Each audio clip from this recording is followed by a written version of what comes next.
Hello, this is Donna Clark of Awaken Thy Spark LLC located in Yulee, Florida. And tonight, while I was sipping on my hot water, as I try to do every night, I decided that I wanted to read a little. And so one of the books that I am reading right now is called The Yoga of Eating by Charles Einstein. And one of the topics that I was reading in chapter 12 is about fasting. And so before I start talking about what I thought was interesting in that passage that I read, I want to give you a definition as to what is fasting. So fasting is when a person takes a break from eating for a set period of time. Every night when we go to sleep, and we sleep for some of us 6 hours, some of us 8 hours, some of us 10 hours. During that time when we're sleeping, the body is fasting.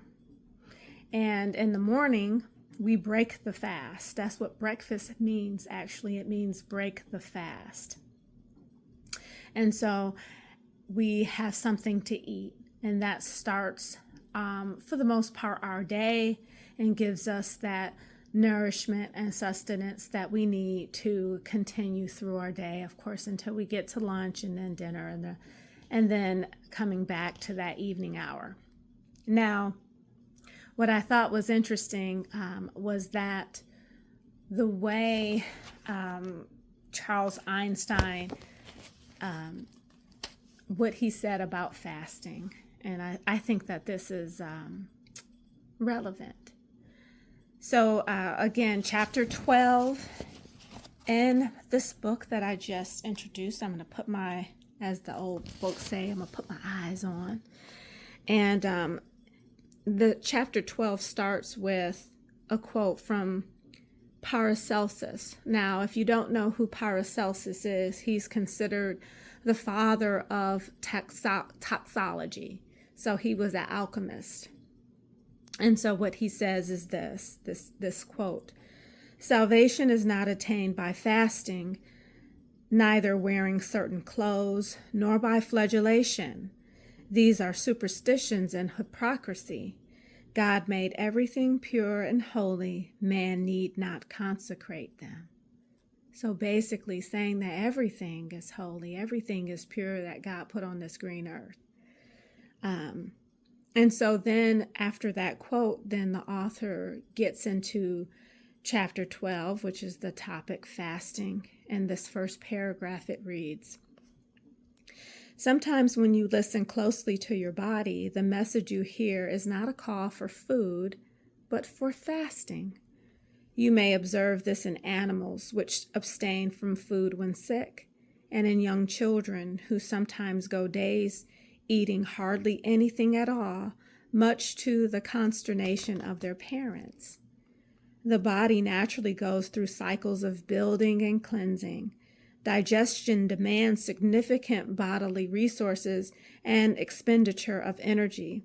When you stop eating, that energy turns toward house cleaning. Our ordinary lifestyles generate far more toxic waste in the body than it can efficiently expel, which keeps it in a perpetual state of unbalance."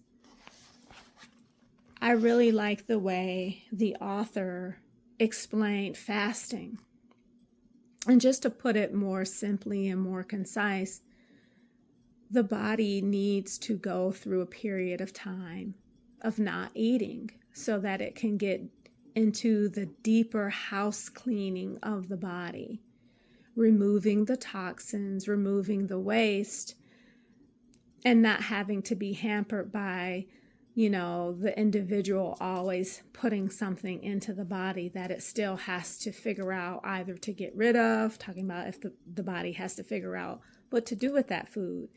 Is it going to use the food? Is it going to get rid of it? Is it too much of a certain vitamin or mineral in the food that it can store or can't use? So that's a lot of work that's that the body goes through, a lot of energy that's burned on a daily basis.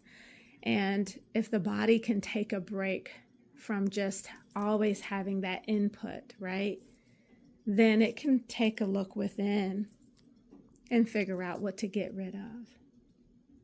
So that's a beautiful thing to think about fasting. But how do you know when to fast? Well, when you feel like you don't need to eat. That might be an indication of maybe you need to take a small fast, or maybe when you're feeling sick and the body is like, I can't put anything else in my belly. I need to get rid of whatever is making me sick first, and then afterward I can eat. But another reason why people may need to fast is because there's what we call, as Ayurveda practitioners, ama in the body. Ama is toxins in the body. And as an Ayurvedic practitioner, I can tell if there's a buildup of toxin in the body by reading your pulse. I can see, okay, this person has a very dull pulse. This person has a very rounded pulse, maybe diminished pulse.